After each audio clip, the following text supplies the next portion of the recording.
Halo teman-teman, apa kabar? Kembali lagi bersama saya Arta. Jika pada pertemuan sebelumnya kita telah membahas glikolisis, maka pada pertemuan ini kita akan membahas mengenai siklus Krebs. Nah, bagaimana prosesnya? Mari kita saksikan video berikut ini.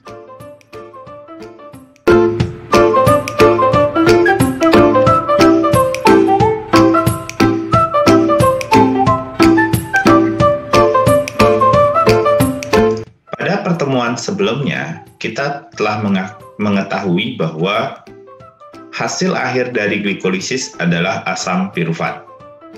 Asam pirufat kemudian masuk ke mitokondria dan mengalami peristiwa oksidasi menjadi asetil koenzim A. Pada proses perubahan pirufat menjadi asetil koenzim A, terjadi peristiwa dekarboksilasi yang menghasilkan CO2. Nah, pada layar kita bisa lihat di sini terdapat gugus karboksil, ya, gugus karboksil yang ini. Nah, gugus karboksil ini terlepas, ya. Pelepasan gugus karboksil selain menghasilkan CO2 juga melepaskan elektron. Nah, elektron kemudian ditangkap oleh NAD+ dan merubah NAD+ menjadi NADH. Posisi karboksil kemudian digantikan oleh koenzim A sehingga terbentuk asetil koenzim A. Nah, asetil koenzim A inilah yang kemudian masuk ke siklus Krebs.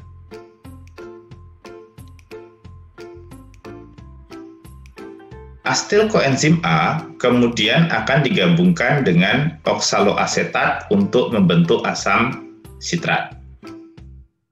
Penggabungan oksaloasetat dengan asetil koenzim A yang memproduksi asam sitrat ini membutuhkan air yang nanti akan melepaskan koenzim A, ya, pada proses penggabungan koenzim A dengan oksaloasetat dan membentuk asam sitrat. Nah, kalau kita lihat pada gambar di sini, asetil koenzim A itu akan berikatan dengan gugus karbonil dari oksaloasetat sehingga terbentuk asam sitrat. Asam sitrat kemudian diubah menjadi asam isositrat. Nah, kemudian isositrat diubah menjadi alfa ketoglutarat. Perubahan isositrat menjadi alfa ketoglutarat melibatkan peristiwa dekarboksilasi. Nah, adapun gugus karboksil yang terlepas adalah gugus karboksil yang ini. Oke. Pelepasan gugus karboksil itu akan disertai dengan pelepasan elektron yang kemudian ditangkap oleh NAD+ dan mengubah NAD+ menjadi NADH.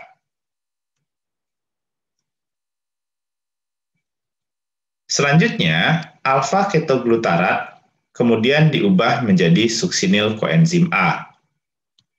Perubahan alfa ketoglutarat menjadi suksinil koenzim A ini juga melibatkan peristiwa dekarboksilasi, di mana gugus karboksil yang ini, ya, itu akan terlepas dan menghasilkan CO2. Nah, sama seperti peristiwa dekarboksilasi sebelumnya, ya, proses dekarboksilasi itu juga melepaskan elektron, di mana elektron ditangkap oleh NAD+ dan mengubah NAD+ menjadi NADH. Nah, pada peristiwa ini juga akan dibutuhkan koenzim A yang menggantikan gugus karboksil tadi sehingga terbentuk suksinil koenzim A. Tahap selanjutnya, suksinil koenzim A kemudian akan diubah menjadi asam suksinat. Nah, perubahan suksinil koenzim A menjadi asam suksinat ini melibatkan pelepasan koenzim A, kemudian dibutuhkan fosfat untuk memfosforilasi GDP menjadi GTP. Nah, selanjutnya GTP akan memfosforilasi ADP sehingga terbentuk ATP.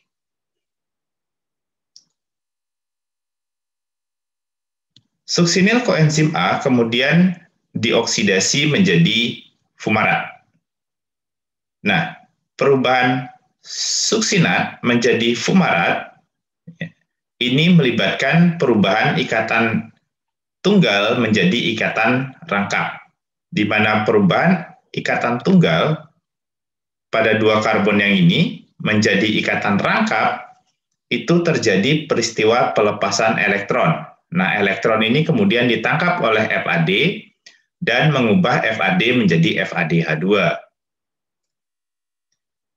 Fumarat kemudian diubah menjadi malat, dan selanjutnya malat kemudian dioksidasi menjadi oksaloasetat.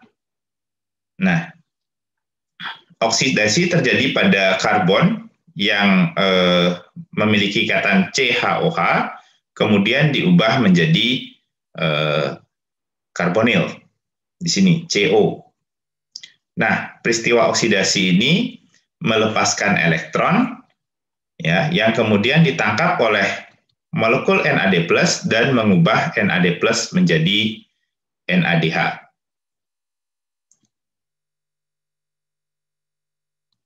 Siklus Krebs tidak hanya memanfaatkan hasil degradasi dari karbohidrat.